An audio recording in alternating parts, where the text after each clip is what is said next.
Hello friends, आज हम पढ़ने वाले हैं एनसीईआरटी साइंस, जिसमें हमारा पहला ही चैप्टर है पादपों में पोषण। इसमें हम इस चैप्टर की समरी करने वाले हैं और जो भी बच्चे हिंदी मीडियम के हैं और जो साइंस जिनका किसी भी एग्ज़ाम में आने वाला है, ये वीडियो उनके लिए बहुत ज़्यादा हेल्पफुल रहने वाला है। चैनल को लाइक, सब्सक्राइब और शेयर कर लेना। शुरू करते हैं।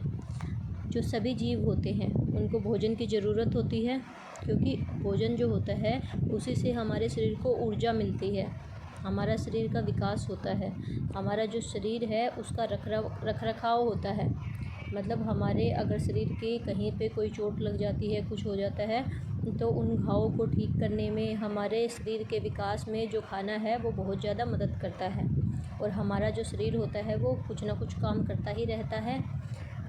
जो बाहरी काम होते हैं वो तो हम दिन भर भाग दौड़ के करते ही रहते हैं। इसके अलावा हमारे शरीर के अंदर कुछ आंतरिक काम भी होते रहते हैं, जैसे हम सांस ले रहे हैं, हमारे शरीर के अंदर जो खून है वो बह रहा होता है, हमारा जो हृदय है वो अपने ब्लड को पंप कर रहा होता है। तो इन सारी चीज़ों के अंदर ऊर्जा की आवश्यकता होती है, और जो ऊर्जा है वो हमें भोजन से ही मिलती है। अब जो भी भोजन हम खा रहे हैं उसके अंदर कार्बोहाइड्रेट, प्रोटीन, वसा, विटामिन, खनिज, लवण, ये सारी की सारी चीज़ें होती हैं, और इनको बोलते हैं हम भोजन के घटक, या फिर इनको हम पोषक तत्व भी बोलते हैं, क्योंकि ये हमारे शरीर के पोषण में मदद कर रहे हैं। और पोषण क्या होता है? पोषण का मतलब क्या होता है? कोई भी जो जीव है भोजन खा रहा है, भोजन को ग्रहण कर रहा है, और उसका जो शरीर है उस भोजन का कैसे उपयोग कर रहा है। क्योंकि जो खाना तो हमने खा लिया, लेकिन हमारा शरीर उसको पचाएगा ना, उसके अंदर से जो भी पोषक तत्व हैं उनको हमारा शरीर अवशोषित कर लेगा। तो ये जो प्रक्रिया होती है इसको हम पोषण बोलते हैं। हरे पौधे जो होते हैं वो अपना खाना खुद बनाते हैं, लेकिन हरे पौधों के अलावा जो इंसान है, जानवर है, वो सब जो होते हैं वो अपना खाना खुद नहीं बना सकते, वो अपने खाने के लिए पौधों के ऊपर निर्भर करते हैं। अब पोषण के क्या क्या तरीके हो सकते हैं? पोषण के जो तरीके हैं हमने उनको दो भागों में बांट रखा है। एक होते हैं स्वपोषी और एक होते हैं विषमपोषी। स्वपोषी को इंग्लिश में ऑटोट्रोप्स बोला जाता है, और ऑटो का मतलब है सेल्फ, मतलब जो अपने आप, और ट्रोप्स का मतलब होता है पोषण, जो अपने आप ही अपना खाना बना ले। ऐसे ही हिंदी में इसका मतलब होता है स्वपोषी। स्व का मतलब है अपने आप, और पोषी का मतलब है पोषक तत्व, अपने लिए जो पोषक तत्व हैं वो खुद ही बना ले। तो ऐसा कौन करता है? सिर्फ पौधे करते हैं। और कैसे करते हैं? प्रकाश संश्लेषण के द्वारा करते हैं। जो हवा से वो कार्बन डाइऑक्साइड लेंगे, मिट्टी के अंदर से वो पानी को और खनिज लवण को लेंगे, और सूर्य के प्रकाश में अपना खाना बना लेंगे। ये जो प्रक्रिया होती है इसको प्रकाश संश्लेषण कहते हैं। और जो विषमपोषी होते हैं, विषम का मतलब होता है कि कोई दूसरा, और पोषी का मतलब है उससे पोषक तत्व लेना। मतलब ऐसे जीव जंतु या जानवर कोई भी जो अपना भोजन किसी दूसरे से ले रहा है उसको बोलेंगे विषमपोषी। इंग्लिश में उसको हेटेरोट्रोप्स बोलते हैं। कौन कौन हो सकता है हेटेरोट्रोप्स? जो अपना खाना खुद नहीं बना सकता। स्वपोषी में आएंगे सिर्फ पौधे, और पौधों के छोड़कर, पौधों के अलावा जो बाकी चीज़ें बचती हैं, जैसे जंतु हैं, इंसान है, ये सारे जो होते हैं ये विषमपोषी होते हैं, जो अपना खाना खुद नहीं बनाते बल्कि अपने खाने के लिए किसी और के ऊपर निर्भर करते हैं। अब पौधे अपना खाना खुद बना रहे हैं, तो खाना बनाने की प्रक्रिया क्या है वो आपसे पूछी गई है। मैंने आपको बता दिया है। पौधे जो होते हैं वो हरे रंग के होते हैं, उनके पत्ते, उन हरे रंग के पत्तों के अंदर क्लोरोफिल होता है। वो क्लोरोफिल क्या करता है? हवा में से कार्बन डाइऑक्साइड को ले लेगा, और मिट्टी के अंदर से जो खनिज लवण है और पानी है, जो मिट्टी के अंदर पौधे की जड़ है वो उनको अवशोषित करने का काम करती हैं, खनिज लवण को और पानी को। वहाँ से वो अवशोषित कर लेंगी, और फिर वो तने में से होता हुआ पत्तों में जाएगा, और पत्तों के अंदर जो छेद हैं जिनको रंध्र बोलते हैं हम, वहाँ से कार्बन डाइऑक्साइड को अवशोषित किया जाएगा, और फिर हरे पत्तों के अंदर खाना बनेगा। ये प्रक्रिया जो हो रही है वो सूर्य के प्रकाश में ही होती है, इसीलिए इसको बोलते हैं प्रकाश संश्लेषण। अब जगह क्या है? जगह होते हैं पत्ते। लेकिन ये अगर आपसे बोला जाए कि सिर्फ पत्तों के अंदर ही प्रकाश संश्लेषण होता है और किसी भाग में नहीं होता, तो ये गलत होगा। मेनली जो होता है मुख्यतः वो पौधों के पत्तों के अंदर प्रकाश संश्लेषण होता है, लेकिन इसके अलावा पौधे का जो तना होता है, तने का हरा भाग होता है, वहाँ पे भी प्रकाश संश्लेषण होता है। वहाँ प्रकाश संश्लेषण थोड़ा कम मात्रा में होगा, लेकिन वहाँ भी होता है। प्रकाश संश्लेषण के लिए जो रिएक्शन होगी, जो समीकरण होगी, वो आपको दे रखी है। कार्बन डाइऑक्साइड लिया, वाटर लिया, दोनों मिले हैं सन की प्रेजेंस में, सूर्य के प्रकाश में जो क्लोरोफिल है वहाँ पे रिएक्शन होगी और कार्बोहाइड्रेट बन जाएगा और ऑक्सीजन बन जाएगी। अब जो ऑक्सीजन बनेगी वो तो क्या होगा, पत्ते के अंदर जो छोटे छोटे छेद हैं वहाँ से बाहर निकल के वातावरण में चली जाएगी और जो कार्बोहाइड्रेट बना है वो पौधे के अंदर ही इकट्ठा हो जाएगा, पत्तों के अंदर स्टोर हो जाएगा, उसके जो फ्रूट होगा उसके अंदर स्टोर हो जाएगा या उसकी जड़ में जाके स्टोर हो जाएगा, कहीं भी जाके वो इकट्ठा स्टोर हो जाता है। ये डायग्राम से आपको दिखाया गया है। ये मिट्टी के अंदर पौधे की जड़ है ना, तो यहाँ से क्या होगा, ये उसको खनिज लवण को और पानी को अवशोषित कर लेंगी। यहाँ से इसने अवशोषित किया, फिर ये तने में से बहता हुआ गया और फिर ये यहाँ से पत्ते के अंदर चला गया। अब पत्ते ने क्या किया है, हवा से कार्बन डाइऑक्साइड को भी ले लिया है और ऊपर से सन की रोशनी आ रही है, तो यहाँ पे फिर प्रक्रिया होगी और कार्बोहाइड्रेट बनेगा। अब जब कार्बोहाइड्रेट बन गया है तो फिर वो यहाँ से पौधे के सारे भागों में फैल जाएगा, यहाँ से वो जड़ में भी जाएगा, तने में भी जाएगा, ऊपर उसके फूल में भी जाएगा, वो सब जगह फैल जाएगा। ये प्रक्रिया है प्रकाश संश्लेषण की। आप ऐसे डायग्राम बना के भी बता सकते हो। उसके बाद है कोशिका। कोशिका क्या होती है, अब जैसे कोई भी, जैसे मान लिया घर है या दीवार है, वो छोटी छोटी ईंटों से मिलके बनी हुई होती है, ऐसे ही हमारा शरीर जो होता है वो कोशिका से मिलके बना हुआ होता है। ये जो कोशिका होती हैं छोटी छोटी, हमारे शरीर में बहुत सारी कोशिकाएं हैं, लाखों करोड़ों कोशिकाएं हैं और जिनको मिलने से हमारा शरीर बना है। ये हमारे शरीर की सबसे छोटी इकाई है, संरचना में भी और कार्य में भी। ये इतनी छोटी है कि आप इसको माइक्रोस्कोप के बिना नहीं देख सकते, सिर्फ माइक्रोस्कोप में ही देख सकते हो। अब कोशिका का काम हमारे शरीर में बहुत सारा है। वो भोजन को अवशोषित कर रही है, हमारे शरीर में कहीं चोट लगती है तो उसके जो सिग्नल होता है उसको हमारे दिमाग तक पहुंचाती है। तो ऐसे कोशिका के बहुत सारे काम हैं, तो हर एक काम के लिए अलग अलग कोशिका होती है। तो इस तरीके से हमारे शरीर में बहुत सारी कोशिकाएं हैं, लेकिन चाहे कैसी भी कोशिका हो उसके अंदर कुछ कॉमन चीज़ें होती हैं जो सबके अंदर मिलेंगी। जैसे जो कोशिका होती है उसकी जो बाहर वाली सीमा होती है हम उसको कोशिका झिल्ली बोलते हैं, और उसके बीच में जो गोल गोल संरचना होती है उसको केंद्रक बोलेंगे। और उन दोनों के बीच में, जैसे देखो ये कोई कोशिका है, ये बाहरी इसका जो आवरण है, बाहर वाली जो सीमा है, इसको हम बोलेंगे कोशिका झिल्ली। अब इस कोशिका के बीच में जो गोल गोल संरचना होती है उसको केंद्रक बोलते हैं। अब ये केंद्रक है, ये कोशिका झिल्ली है, इन दोनों के बीच में यहाँ पे जेली जैसा कुछ पदार्थ होता है, उसको हम क्लोरोप्लास्ट बोलते हैं। ये तीन चीज़ें आपको हर एक जंतु की कोशिका के अंदर मिलेंगी, चाहे वो जंतु कोशिका हो, चाहे वो पौधे की कोशिका हो, चाहे वो किसी चूहे की कोशिका हो, सबके अंदर ये तीन चीज़ें आपको मिलेंगी। ठीक है, ये डायग्राम में आपको यही दिखा रखा है कि हमारे शरीर में ऐसे बहुत सारी कोशिकाएं हैं, लेकिन सब कोशिकाओं के अंदर केंद्रक है, कोशिका झिल्ली है और क्लोरोप्लास्ट है, वो सबके अंदर मिलेगा। अब ये जो कोशिकाएं, अब देखो ये कोशिका क्या कर रही है, खाना बनाने में मदद कर रही है ना। तो खाने बनाने की प्रक्रिया को आपको बताया गया है। मैंने क्या बताया कि जो पत्ते होते हैं उनमें छोटे छोटे छेद होते हैं, उनको हम स्टोमेटा बोलते हैं। वो स्टोमेटा क्या करेंगे, कार्बन डाइऑक्साइड को एब्जॉर्ब कर लेंगे। ऐसे ये सब आपको बता दिया था मैंने, वही दे रखा है फिर से। और फिर प्रकाश संश्लेषण होगा। लेकिन इन्होंने एक चीज़ बताई है, जैसे ये पौधा है, ये मान लिया एक पौधा है, ठीक है, और ये इसकी जड़ है।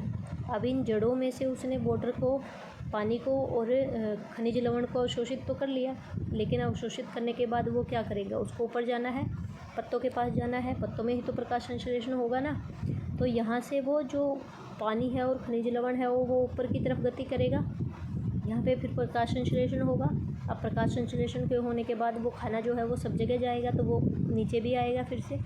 तो अब वो खाना ऐसे नीचे आएगा। तो आप इसको ऐसे समझ सकते हो कि जैसे ये पाइप है, पौधे के अंदर बहुत सारी छोटी छोटी पाइपें हैं, इन पाइपों में से खाना ऊपर, जो खनिज लवण है और पानी है वो ऊपर जा रहा है, और खाना बनने के बाद जो कार्बोहाइड्रेट बनता है वो फिर दूसरी पाइप में से नीचे आ जाता है। तो ये एक तरीके से, जैसे सड़क होती है ना, सड़क पे क्या होता है, आधा ट्रैफिक इस तरफ जा रहा है, आधा इस तरफ नीचे आ रहा है। उसी तरीके से पौधे के अंदर भी अलग अलग जो रास्ते हैं, ऐसे वाहिका मतलब पाइप है एक तरीके से, पाइप आपको समझाने के लिए बताया जा रहा है। वाहिकाएँ हैं पौधे के अंदर, वो ऊपर की तरफ खनिज लवण को और पानी को ले जाने का काम कर रही हैं और नीचे की तरफ किसको लेके आ रही हैं, कार्बोहाइड्रेट को। ये देखो, ये पौधे के अंदर जो छोटे छोटे छेद होते हैं उनको हमने रंध्र बोला है। ये आपको वही दिखा रखा है।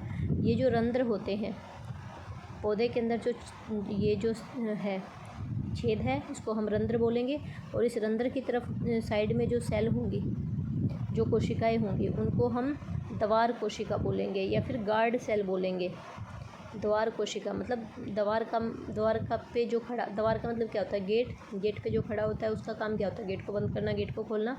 उसी तरीके से जो ये द्वार कोशिकाएं होती हैं, इनका काम होता है इस द्वार को, मतलब ये जो रंध्र वाला जो छेद है, इसको खोलना और बंद करना।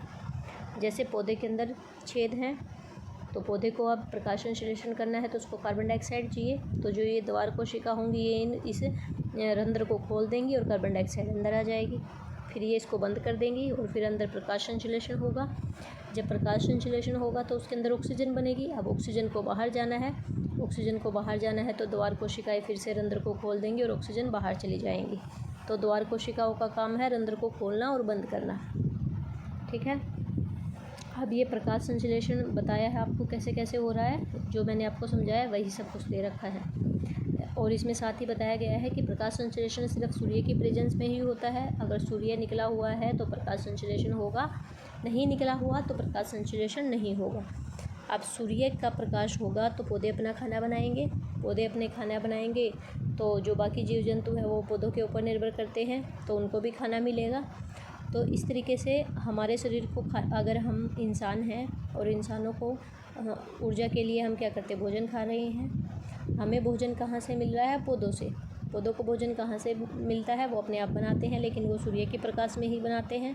तो अगर सूर्य ही नहीं होगा तो पौधे खाना नहीं बना पाएंगे और न जो पौधे हैं उनको ऊर्जा मिलेगी और ना ही बाकी जीव जंतुओं को ऊर्जा मिलेगी। तो हमारी पृथ्वी के ऊपर जो सबसे बड़ा सूर्य जो है वो ऊर्जा का स्रोत है। सूर्य नहीं होगा तो प्रकाश संश्लेषण नहीं होगा, प्रकाश संश्लेषण नहीं होगा तो पौधों को ऊर्जा नहीं मिलेगी और ना ही इंसानों को मिलेगी। और साथ ही अगर पौधे प्रकाश संश्लेषण नहीं करेंगे तो ऑक्सीजन नहीं निकलेगी और ऑक्सीजन के बिना कोई सांस नहीं ले पाएगा, तो जीवन ही नहीं होगा पृथ्वी के ऊपर। ठीक है। अब जब प्रकाश संश्लेषण होता है तो क्या उत्पाद का मतलब है कि प्रकाश संश्लेषण जब होगा तो क्या क्या बनेगा, क्या क्या बनता था, कार्बोहाइड्रेट बनता था और ऑक्सीजन बनता था। ऑक्सीजन तो हवा के अंदर चला जाता था रंध्रों में से निकल के, लेकिन जो कार्बोहाइड्रेट बनता है वो पौधे के अंदर इकट्ठा हो जाता है। अब कार्बोहाइड्रेट थोड़े दिनों के बाद क्या होता है, वो ग्लूकोज में बदल जाता है।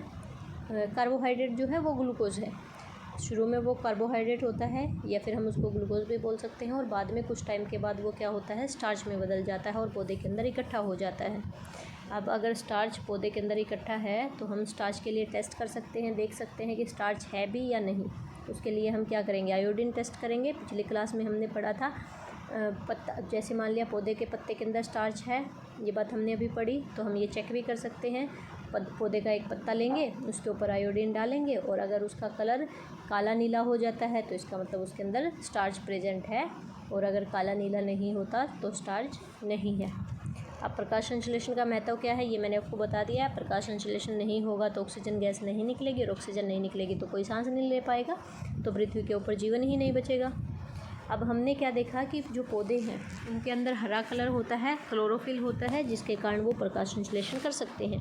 लेकिन कुछ पत्ते आपने देखे होंगे जिनके पत्ते, कुछ पौधे आपने देखे होंगे जिनके जो पत्ते होते हैं वो हरे कलर के नहीं होते। अब उनके पत्ते कोई और कलर के हैं, जैसे लाल हैं, बैंगनी हैं, कोई भी कलर है उनका, तो क्या वो प्रकाश संश्लेषण नहीं कर सकते? ऐसे जो पौधे होते हैं जिनका कोई और कलर का पत्ता है वो भी प्रकाश संश्लेषण करते हैं। क्यों करते हैं?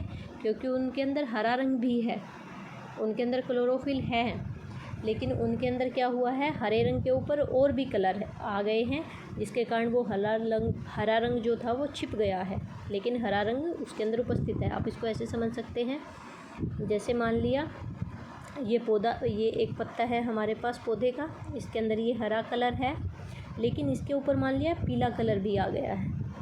ठीक है, तो पीले कलर ने इस हरे कलर को ढक लिया है, लेकिन इसके अंदर हरा रंग तो था ना, ऊपर से पीला आ गया है, तो हरा रंग है तो क्लोरोफिल है, क्लोरोफिल है तो इसके अंदर प्रकाश संश्लेषण होगा। जैसे ये दे रखे। इन सारे पौधों के अंदर थोड़ा थोड़ा ग्रीन कलर आपको नज़र आ रहा होगा, तो इसका मतलब इसके अंदर क्लोरोफिल है और ये प्रकाश संश्लेषण कर सकते हैं। लेकिन कुछ पौधे फिर भी आपने देखे होंगे, ये देखो, पौधे जब प्रकाश संश्लेषण करेंगे तो कार्बोहाइड्रेट बनाएंगे। कार्बोहाइड्रेट का फॉर्मूला होता है C6H12O6, मतलब इसके अंदर कार्बन है, हाइड्रोजन है और ऑक्सीजन है। ये 3 चीज़ें तो हैं, लेकिन पौधों को नाइट्रोजन भी चाहिए होती है। अब प्रकाश संश्लेषण में उसने ये 3 चीज़ें तो बना ली, लेकिन नाइट्रोजन नहीं बनाई। लेकिन पौधे को नाइट्रोजन चाहिए, तो नाइट्रोजन उसको कहाँ से मिलेगी? ऐसे तो हमारी हवा जो है उसके अंदर नाइट्रोजन है 78%, लेकिन पौधे उस हवा वाले नाइट्रोजन को नहीं ले सकते, नहीं अवशोषित कर सकते। तो फिर वो नाइट्रोजन कहाँ से लेंगे? जो पौधे की जड़ होती हैं उनके अंदर एक राइजोबियम नाम का जीवाणु होता है, फलीदार पौधों की जड़ों में, या फिर जो हमारी मिट्टी है उसके अंदर जो हरा नीला शैवाल होता है, वो क्या करता है, हवा के अंदर से नाइट्रोजन को लिया और उस नाइट्रोजन को नाइट्रोजन के यौगिक में बदल देगा। फिर वो नाइट्रोजन का यौगिक चला गया है मिट्टी के अंदर, मिट्टी में से पौधे की जड़ उसको अवशोषित कर लेंगे और फिर वो पौधे के अंदर चला जाएगा। और ऐसे पौधा जो है उसके अंदर नाइट्रोजन चली जाएगी तो उसका यूज़ करके वो प्रोटीन बना लेगा, फैट बना लेगा। तो इस तरीके से पौधे को नाइट्रोजन मिलता है जिससे वो प्रोटीन बना सकता है। अब जो ये तो सब हमने देखा हरे पौधों के अंदर जो अपना खाना खुद बना लेते हैं, लेकिन ये तो स्वपोषित का देखा।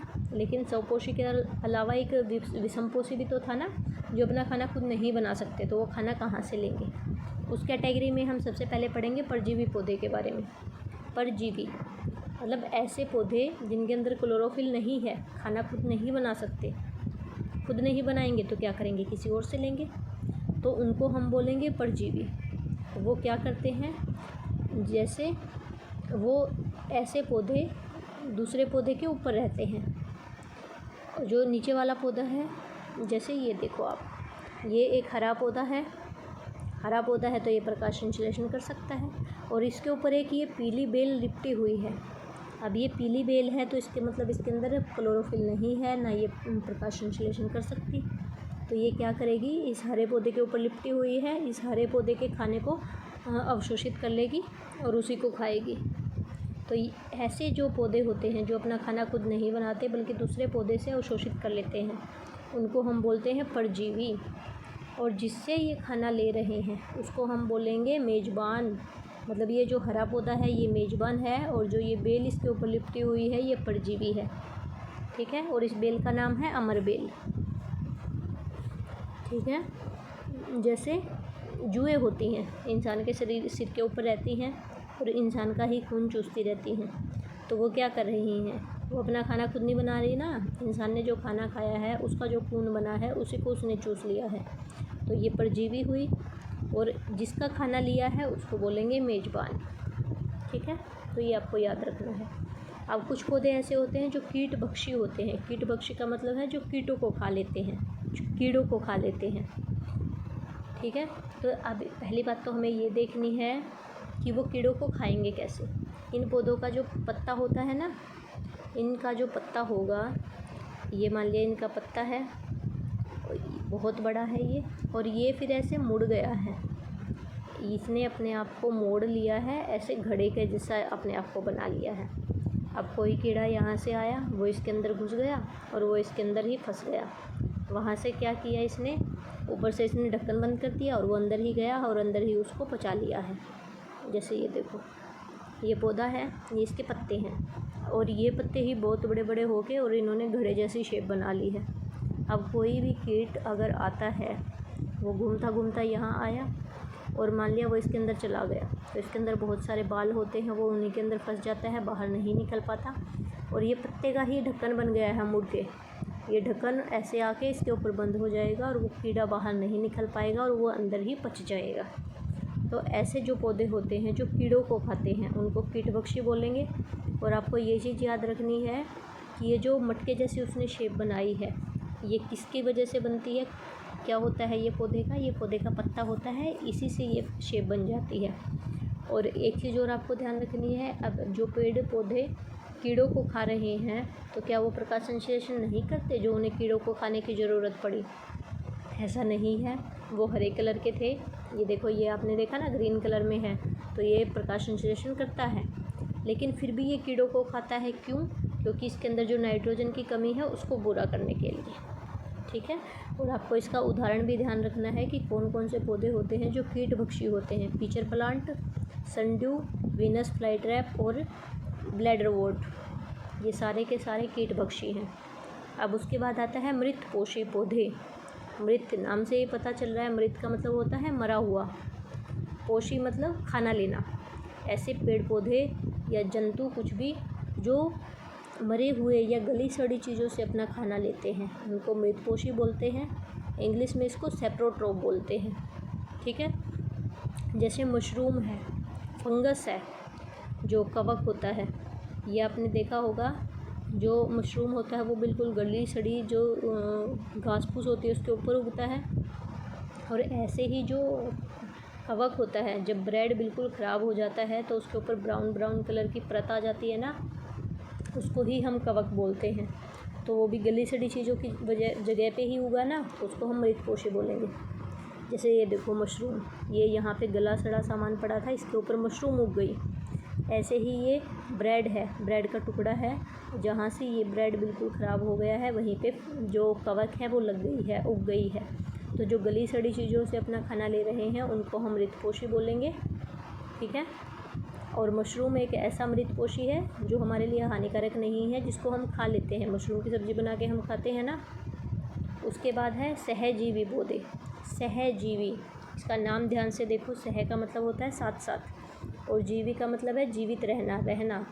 तो ऐसे पौधे जो साथ साथ रह रहे हैं, अब साथ साथ रहेंगे तो क्या करेंगे, वो आपस में खाना भी शेयर करेंगे और जगह को भी शेयर करेंगे, आश्रय को भी शेयर करेंगे।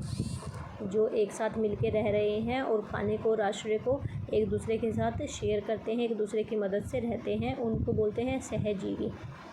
और ये जो प्रोसेस है इसको बोलेंगे सहजीवन भी बोलते हैं। इसमें जो दो लोग हैं, मतलब जो दो पौधे हैं वो साथ साथ रह रहे हैं, तो उनमें से क्या होगा, एक भोजन बनाएगा और दूसरा क्या करेगा, उसको खनिज लवण देगा या उसको रहने के लिए जगह देगा। तो इस तरीके से दोनों का फ़ायदा होता है और दोनों एक साथ रहते हैं। जैसे लाइकेन है, लाइकेन के अंदर क्या होता है, एक कवक होता है और एक ये होती है हमारी जो काई होती है वो होती है। जो काई है वो आपने देखी ही होगी, पानी में लग जाती है, हरे कलर की होती है। अब वो हरे रंग की है तो उसके अंदर क्लोरोफिल है और वो प्रकाश संश्लेषण कर सकती है, खाना बना सकती है। लेकिन जो कवक होता है वो खाना नहीं बना सकता, तो वो क्या करेगा, काई को रहने के लिए जगह देगा, उसको खनिज लवण देगा और काई सिर्फ खाना बनाएगी, और इस तरीके से दोनों एक साथ रहेंगे। काई का बनाया हुआ खाना जो है वो कवक यूज़ कर लेगा और कवक ने उसको बदले में रहने के लिए जगह दे दी है। तो इस तरीके से ये सहजीवी संबंध होता है। ऐसे ही जो राइजोबियम नाम का जीवाणु होता है वो फली वाले पौधे की जड़ के अंदर रह रहा है। तो वो क्या कर रहा है, जो पेड़ होगा हमारा वो खाना बनाएगा, वो खाना फिर जड़ में आएगा, जड़ से ये जो राइजोबियम है वो उसको ले लेगा। तो ये इसका खाना यूज़ कर रहा है, बदले में उसको क्या दे रहा है, नाइट्रोजन दे रहा है, खनिज लवण दे रहा है। तो इस तरीके से सहजीवी संबंध हो गया। उसके बाद है मिट्टी में पोषक तत्वों की पूर्ति। अब हम खाना ले रहे हैं, प्रोटीन ले रहे हैं। जैसे पौधे क्या कर रहे हैं, हवा के अंदर से जो नाइट्रोजन थी वो नाइट्रोजन के यौगिक में बदल गई और मिट्टी के अंदर चली गई। मिट्टी से वो पौधे ने ले ली, फिर वो पौधे के अंदर चली गई। तो इस तरीके से तो नाइट्रोजन की कमी हो जानी चाहिए थी हमारे वातावरण में, लेकिन ऐसा होता नहीं ना। तो ये नाइट्रोजन की पूर्ति कहाँ से हो रही है, जो भी पोषक तत्व पौधे यूज कर रहे हैं वो उनकी पूर्ति कहाँ से हो रही है। तो बाद में क्या होगा, वो जो पौधे के अंदर नाइट्रोजन चली गई है, पौधों को क्या करेंगे, जानवर या इंसान खा लेगा तो उनके अंदर चली जाएगी। फिर वो जब मर जाएगा तो वो फिर से मिट्टी में या हवा में चली जाएगी, क्योंकि मरने के बाद हम क्या करते हैं, या तो उसकी बॉडी को जला देते हैं या उसको दबा देते हैं। तो फिर से वो या तो मिट्टी में जाएगा या हवा में जाएगा। ऐसे ही जो पेड़ है जब वो कट जाएगा तो फिर से मिट्टी के अंदर चला जाएगा। तो ये प्रोसेस जो होती है, प्रक्रिया जो होती है, ये ऐसे ही चलती रहती है। ऐसे ही जो पौधे हैं वो क्या कर रहे हैं, जैसे इंसान है वो क्या करेगा, सांस लेगा तो उसके अंदर ऑक्सीजन जाएगी। अब वो ऑक्सीजन को ले रहा है, बदले में कार्बन डाइऑक्साइड को छोड़ रहा है। तो ऐसे तो क्या होना चाहिए था, हवा के अंदर जितनी ऑक्सीजन थी वो ख़त्म हो जानी चाहिए थी और जो कार्बन डाइऑक्साइड है वो बढ़ जानी चाहिए थी। लेकिन ऐसा एक्चुअल में होता नहीं ना।